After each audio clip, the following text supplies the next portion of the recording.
out the area that is involved in the ring around the swimming pool here. Yeah, it's swimming pool.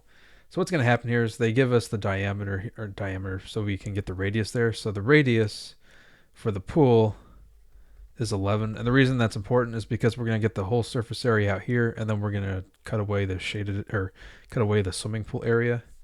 So 11 plus 3 for the radius of the circular brick. So it's going to be, so that radius is 14, and it's going to be, well, pi.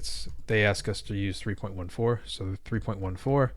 So pi squared, or pi squared.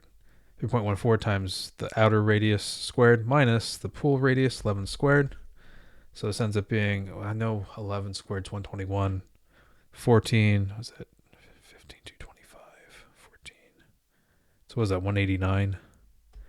I think it's 189. But anyway, when we multiply this together, what we end up with is here, just like this.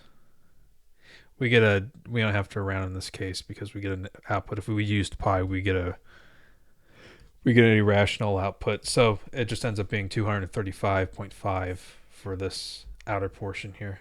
And that's it. Okay. I hope this helped you out. I appreciate you watching. Have a great day.